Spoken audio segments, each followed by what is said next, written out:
All right, so now I'm going to show you how to use the program Animaker to do your virtual date.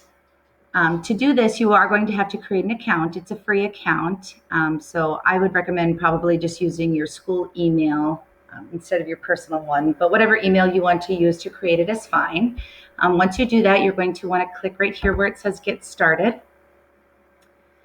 And then it'll bring you to this page where it has all the different templates. I think it's just easier just to use the blank one. And you can just kind of start from scratch and build your own. But if you want to look at the different templates, feel free to do so. As this is loading, if it doesn't bring you right to this, it might say you need to unblock Adobe Flash Player. Go ahead and do that.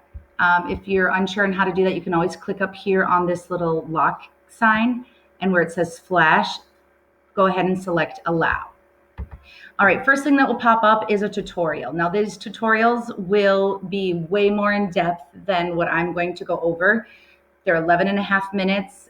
If you have questions or you're unsure and I didn't go over it in my video, that would be a good place to check. So feel free to check those out. All right, so you might want to label your project, or you can do it at the end. So we'll just go ahead and I'll just put Amy's date project. All right, so you can notice right away, I have my characters over here listing a range from males, females, adults, teenagers, and so forth. Some of the options do require the upgraded paid version, so don't worry about that. We're just going to stick to the free version. So I'm going to select a male. All right. And then over here on the left-hand side, I can do all sorts of different things, and there's different options of what I can do with them. But just for sake of time, so this video doesn't get really long, I'm just going to stick with that. And then I can I'm going to select a female. Same thing with her. I can select all sorts of different things over here on this side with her. So I encourage you guys to play around with it. Have them do some different things, have their bodies face different ways, get creative with that. All right, then if we look over here, all right, there's different tabs over here. So we have different scenes. Now remember, we need to have at least 2 different scenes for the project. All right, so to select the first scene, let's see. Sorry, that's my dog ringing his doorbell because he wants to go outside. For this first scene, let's say they're in the grass. All right, close that. All right, and then they have to talk to each other, right? They have to ask each other at least 2 questions. So there's a couple different ways that you can do that. You can do a text bubble, all right, where we type in the text. So I can choose which one I want. There's different forms of call outs, how I want to do that. All right, let's say I just go here. Hello. Easy enough, right? I can make it smaller. Edit that. Actually, I think I can just drag it. I'll just make it smaller. You guys are a lot more techie than I am, so you'd probably be able to figure this out very quickly. And then we can just drag it so it's closer to her mouth if we're having her say it, drag it to him. All right. Another option, we're going to just delete that because we don't want that anymore. To do is, scroll down here, these are special effects. There's music, so we can put music in the background. In order to get music and voices in the background, what you need to do is select, this is our scene timeline. This is our music timeline or audio timeline. So let's say I want this to be playing in the background at the beginning. I'm going to drag it. And it should drop. It's thinking. It tells us where it starts. I actually want it to start at the very beginning. So I'm going to drag all of this right there. So it should start, yep, right at the beginning. Perfect. All right, but I still need to have them talk. So again, my last 2 options. I can record a voice where I go, hello, my name is Susie. All right, nice and easy. I can say, girl, intro. All right, I'm going to save that. All right, and now I want her to say that to him right at the beginning. No? So now I have to drag that right here. And it doesn't need to take that long, right? Okay, perfect. And then I'm going to have him say the boy intro, which is, hello, my name is John, but he's going to say it right after she says, hello, my name is Susie. Perfect. All right. And then, of course, they're going to have some other dialogue between them. Okay, I don't feel comfortable recording my own voice, but I also don't like how the text bubbles looked when I typed in those call outs. So there's another thing I can do right here, text to speech. It's going to bring me to another screen. And of course, there's going to be a tutorial. It's a 1.5 minutes. It'll explain things again, even more than what I'm going to. But all you do is you can say, hello, what a nice day it is. And then you can have who's going to say it, a male or a female. And then there's different types of voice, Matthew, Joey, or Justin. So we're going to say Matthew. We're going to play it.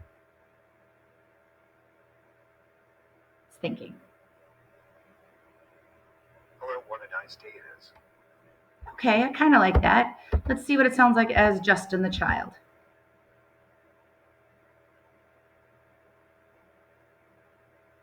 Hello, what a nice day it is. All right, I'm going to go with that one. So then I'm going to download it. And then I would have to save it. Oh, it's still uploading. Okay, so then I would save it. I'd show it in my folder. And then I could just save it in my downloads. And then when I go back to my project, I would have to import it from my saves. Okay, and then I would just drag it into my audio track, just like I did when I recorded my voice or put music in. All right, but I still need another scene, right? Because my requirements was that I needed another scene. So what I'm going to do is click back up on this picture part, right? Because that's where I can see everything. Let's get rid of that. Then I'm going to click scene. All right, so I'm going to go back up here and I'm going to look at all the different scenes. Let's see, what's outdoors? We'll do this. There we go. And do you notice where it says no transition? Maybe I want to put a transition there. So here's where my transition effects are. I can decide how I want that to look. All right, this was very brief on just a couple of the different things. Of course, I'm expecting way more from you guys. I want it to be way more creative. Look at all these special effects you can choose from. All right, prop effects. Okay, so look at those, get creative, set a backstory, maybe be a narrator. You know, once upon a time, there was a young man named so-and-so. He was looking for, you know, a partner, whatever it might be. All right, so then when you're done, go ahead and preview it. Make sure you like it when you're done. And then you're going to save it. All right, do you want to save? Yes, we want to save it. All right, and it's going to save what I named it, Amy's Date Project. Okay, then we're going to go to our settings, and then we are going to export. Yes, I say it. I wanted to save it. And then we can't do YouTube because that costs extra money, so we have to download it as a file. Actually, no, we do have to save it to our YouTube channel. So you can either save it to a YouTube channel, or what you can do is just do a screencastify or like a screenshot of your preview. So go ahead and just do like a preview of it. Hybrid students, you're going to be presenting this to the class, so you can just pull up your account and we'll watch them in class. Digital learners, just do a screencastify if you don't have a YouTube account to show us what it looks like. Hello, my name is Susie. Our button is now recording, so hello, my name is John. Okay, so, and that's just kind of that in a really quick nutshell. All right, again, yours are going to be way better than mine in my really quick tutorial. If you have questions, reach out and ask. Again, for the final part, upload it on YouTube if you have it for my distant learners. Hybrid learners, you're just going to present it in class, so you do not have to upload it to YouTube. You can just pull up your account and we can watch your preview. All right, have fun.